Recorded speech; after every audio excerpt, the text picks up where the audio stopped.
दोस्तों, तो देखिए हमारे पास एक वैकेंसी आया है जो बिहार सचिवालय रिपोर्टर का वैकेंसी है। तो देखिए इस वीडियो में हम इसके सारे डिटेल डिस्कस करेंगे। तो इसमें कैसे इसका सिलेक्शन प्रोसेस क्या है, फॉर्म कैसे भरे, इसका एग्ज़ाम पैटर्न क्या है, सैलरी कितना मिलेगा, सारा सारा जितना चीज़ है सब हम इसमें इस वीडियो में डिस्कस करेंगे। तो हमारे वीडियो के साथ जुड़े रहिए अंत तक, और वीडियो अच्छा लगे तो आप इसे ज़रूर सब्सक्राइब कीजिए और लाइक कीजिएगा। तो देखिए सबसे पहले हम क्या बात कर लेते हैं, तो सबसे पहले हम इम्पोर्टेंट डेट्स के बारे में बात कर लेते हैं। तो देखिए जो हमारा डेट है, जो एप्लीकेशन हमारा जो चालू हो रहा है, ये हमारा 10 जनवरी से चालू हो रहा है, मतलब कल से चालू हो चुका है। और हमारा 30 जनवरी तक फॉर्म भराएगा, मतलब 30 जनवरी तक इसको आप अप्लाई कर सकते हैं। देखिए लास्ट डे पेमेंट, मतलब फॉर्म का जो पेमेंट है ये 30 जनवरी तक है।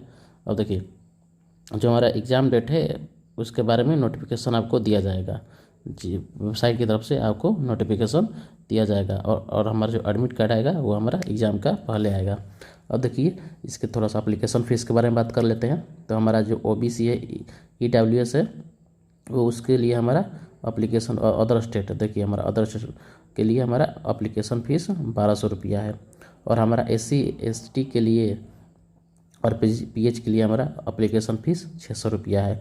और आप इस एप्लीकेशन फ़ीस को किसी माध्यम से पे कर सकते हैं, जैसे कि डेबिट कार्ड हो गया, क्रेडिट कार्ड हो गया, नेट बैंकिंग हो गया, ई-चालान हो गया, और फी मोड कैसे भी आप कर सकते हैं, इसको API कैसे भी आप कर सकते हैं। और देखिए थोड़ा सा आप एज लिमिट के बारे में हम बात कर लेते हैं। तो एज लिमिट क्या क्या है हमारी, तो देखिए मिनिमम एज आपकी 21 वर्ष होना चाहिए, और मैक्सिमम एज आपका 37 वर्ष होना चाहिए।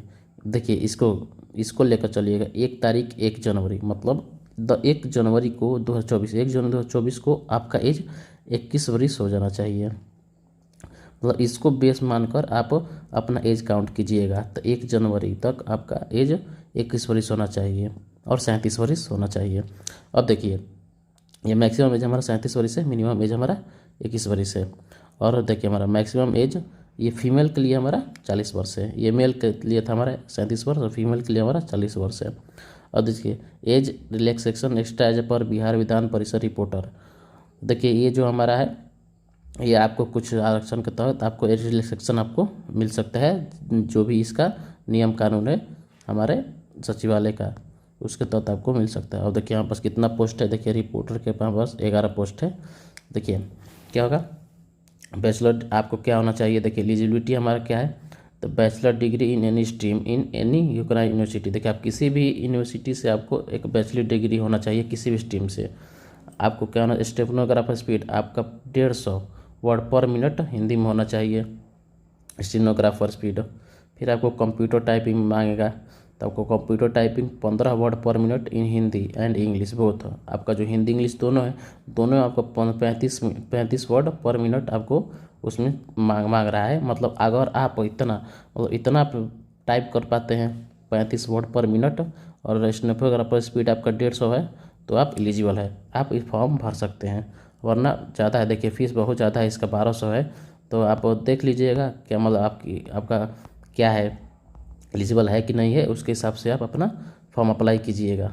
तो देखिए हाँ बस क्या है, आज 10 जनवरी से फॉर्म अप्लाई कर सकते हैं, 30 जनवरी तक आपका जो है कैंडिडेट, आप नोटिफिकेशन अच्छे से पढ़ लीजिएगा अप्लाई फॉर्म करने से पहले। उसको क्या है हमारा, kindly check the collect all documents, handwriting, eligibility, ID proof, address detail, basic detail, आप सब पढ़ लीजिएगा और चेक कर लीजिएगा जो अप्लाई करने से पहले, फॉर्म अप्लाई करने से पहले।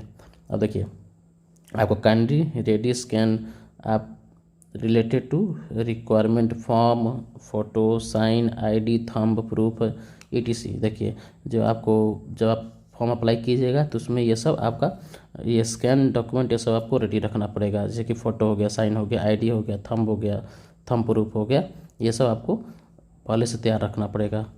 अगला के पॉइंट क्या बोल रहा है, before submitting the application form must check the preview and all column carefully. देखिए लास्ट जब फॉर्म जब भरिएगा तो सबमिट करने से पहले एक बार अगेन चेक कर लीजिएगा, तो कुछ गलती नहीं है, अगर गलत हो तो आपको उसको ठीक करके फिर सबमिट कर दीजिएगा।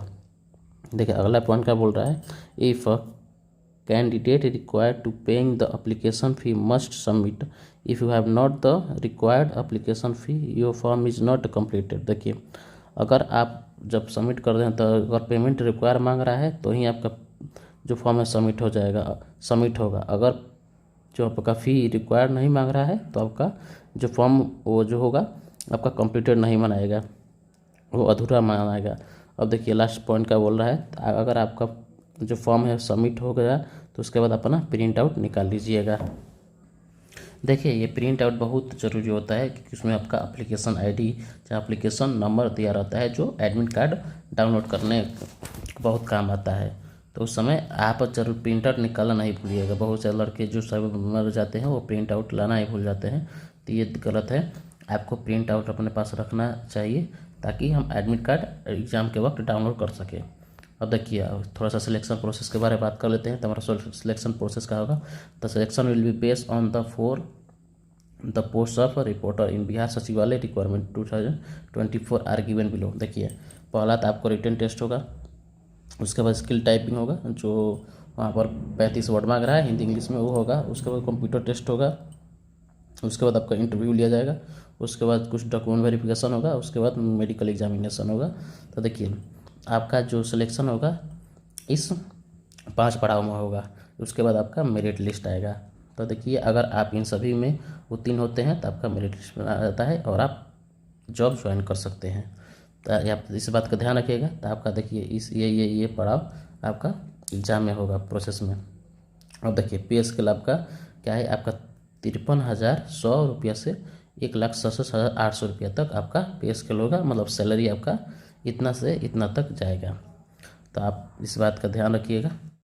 देखिए थोड़ा सा एग्ज़ाम पैटर्न और सिलेबस की बात कर लेते हैं। तो देखिए हमारा एग्ज़ाम पैटर्न में क्या आएगा, आपके परीक्षा के सही प्रश्न हो गए, ऑब्जेक्टिव हो गए। ऑब्जेक्टिव मतलब आपका एक क्वेश्चन लिया जाएगा, उसका 4 ऑप्शन रहेगा और उन्हीं ऑप्शनों में से आपको चुनना रहेगा। तो यहीं आपके सभी हमारे क्वेश्चन होंगे वो ऑब्जेक्टिव रहेंगे। अब देखिए यहाँ परीक्षा 2 घंटे की होगी, कुल हमारे प्रश्न की संख्या 100 होंगे। टोटल 100 उसमें क्वेश्चन रहेंगे पेपर में और 2 घंटा का परीक्षा होगा। देखिए प्रत्येक अंक 4 नंबर कैरी करेंगे, मतलब जो हमारे हर एक क्वेश्चन है वो 4 अंक के रहेंगे, मतलब टोटल हमारा 400 मार्क्स का एग्ज़ाम होगा। अब देखिए परीक्षा में नेगेटिव मार्किंग का भी प्रावधान होगा, एक गलत उत्तर के लिए 1 अंक काट लिए जाएंगे। तो देखिए इस बात का आपका जानकारी होना चाहिए ताकि ये भूल ना करें। तो एक ये हमारा जो परीक्षा होगा इसमें नेगेटिव मार्किंग भी रहेगा। बहुत सारे लड़के इनको पता नहीं रहता है तो नेगेटिव मार्किंग क्या होता है या वो पता नहीं रहता एग्जाम में नेगेटिव मार्किंग है कि नहीं और है, वो गलत मार्क आ जाते हैं। तो ये बहुत ज़्यादा गलत होता है क्योंकि हमारा नेगेटिव मार्क जो सही हमारा मार्क्स है उनमें से भी हमारा माइनस हो जाता है। तो इस बात का आप ख्याल रखिएगा। देखिए आगे चलते हैं। तो परीक्षा का माध्यम हिंदी और इंग्लिश दोनों में होगा। यदि हिंदी और इंग्लिश के प्रश्नों में से भिन्नता होगी तो इंग्लिश के प्रश्न मान्य होंगे, इस बात का आप ध्यान रखिएगा। अब देखिए परीक्षा में निम्न विषयों में प्रश्न पूछे जाएंगे। देखिए आपका विषय कौन कौन सा है, यहाँ पर सामान्य अध्ययन है जिसमें 40 प्रश्न होंगे। उसके बाद सामान्य विज्ञान और गणित है, मतलब सामान्य विज्ञान और गणित से लेकर जनरल साइंस और हमारा मैथ से लेकर 30 प्रश्न होंगे। फिर मानसिक क्षमता एवं तार्किक विचार हमारे रीजनिंग से 30 प्रश्न होंगे। तो इस बात का ध्यान रखिएगा। बस ये 3 ही सब्जेक्ट को पढ़ना है आपको। अब देखिए सबसे मेन चीज़ हम आपको तो सिलेबस डिस्कस कर देते हैं तो क्या क्या आएगा। तो देखिए सामान्य अध्ययन जो हमारा 40 प्रश्न आएगा सामान्य अध्ययन से, इनमें बिहार, भारत और इनके पड़ोसी देशों के संबंध में विशेष रूप से तथा संभव प्रश्न पूछे जाएंगे। देखिए क्या क्या जो हमारे भारत के पड़ोसी देश है उनके संबंध कैसा है, बिहार के बारे में पूछा जाएगा, 3 में से प्रश्न पूछे जाएंगे। अब देखिए समसामयिक विषय में कम महत्वपूर्ण राष्ट्रीय अंतर्राष्ट्रीय समसामयिक घटनाएं होगा। फिर वैज्ञानिक प्रगति जो हमारा साइंस में क्या प्रगति है वो होगा। राष्ट्रीय अंतर्राष्ट्रीय पुरस्कार होगा। फिर हमारा खेल खिलाड़ी होगा, इनसे प्रश्न पूछे जाएंगे।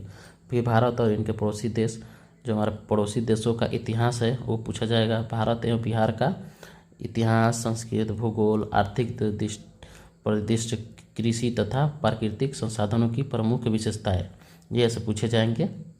उसके बाद भारत का संविधान एवं राजनीति प्रणाली पूछी जाएगी। भारत के संवैधानिक एवं संसदीय प्रणाली का उद्भव एवं क्रमिक विकास, ये पूछे जाएंगे। फिर पंचायती राज पूछे जाएंगे। फिर सामुदायिक विकास पूछे जाएंगे। पंचवर्षीय योजना, भारत का स्वतंत्रता आंदोलन एवं आंदोलन में बिहार का योगदान, ये सब प्रश्न पूछे जाएंगे हमारे सामान्य अध्ययन में। अब देखिए हमारा ख जिसमें हमारा सामान्य विज्ञान और गणित आता है, उनमें हमारा क्या क्या है, इनमें सामान्यतः मैट्रिक स्तर के निम्न विषय से यथासंभव प्रश्न पूछे जाएंगे। जो मैट्रिक स्तर के हैं उसके ही लेवल पे हमारे क्वेश्चन पूछे जाएंगे। देखिए सामान्य विज्ञान में भौतिक शास्त्र हो गया, रसायन शास्त्र हो गया, जीव विज्ञान हो गया। जो हमारा जो भौतिक शास्त्र, फिजिक्स, केमिस्ट्री है और जो बायोलॉजी है, ये हमारे मैट्रिक स्तर के होंगे, इन्हीं में से पूछे जाएंगे। और गणित में हमारा हो गया संख्या पद्धति से संबंधित प्रश्न हो गया, पूर्ण संख्याओं का अभिकलन हो गया, दशमलव अभिन्न हो गया, संख्याओं के बीच परस्पर संबंध, मूलभूत अंकगणितीय संक्रियाएं, प्रतिशत, अनुपात, समानुपात, औसत, ब्याज एवं लाभ हानि पूछे जाएंगे। तो इस बात का ध्यान रखिएगा तो आपको क्या क्या पढ़ना है, क्या क्या नहीं पढ़ना है। देखिए सिलेबस देखने का यही एक फ़ायदा होता है कि आपको पता चलता है कि क्या हमको पढ़ना है, क्या छोड़ना है, ताकि आप जो पढ़ना है बस उसी पे फोकस कर पाइए, ताकि इधर उधर आपका ध्यान ना भटके। तो सिलेबस देखने का एक बहुत बड़ा फ़ायदा होता है। अब देखिए हमारी मानसिक क्षमता और तार्किक में क्या क्या हमको आएगा। इसमें शाब्दिक एवं गैर शाब्दिक दोनों प्रकार के प्रश्न पूछे जाएंगे। इस घटना में निम्न से संबंधित यथासंभव प्रश्न पूछे जाएंगे, जैसे सादृश्य, समानता एवं भिन्नता, स्थान कल्पना, समस्या समाधान, विश्लेषण, दृष्टि स्मृति, विभेद, अवलोकन, संबंध अवधारणा, अंकगणितीय तर्क शक्ति, फिर अंकगणितीय संख्या श्रृंखला एवं कूट लेखक तथा कूट व्याख्या, ये सब हमारे प्रश्न आएंगे। तो देख लीजिए एक बार प्रश्न, आपको एक बार जो हमारा सिलेबस है डाउनलोड करके देख लीजिएगा क्या क्या आपको पढ़ना है, क्या क्या नहीं पढ़ना है। बाकी तो हम सारे जो हमारा सब इसमें डिस्कस कर चुके हैं। बस यही था जो सारे आपको देख कर जाना है कैसे क्या करना है। Thank you.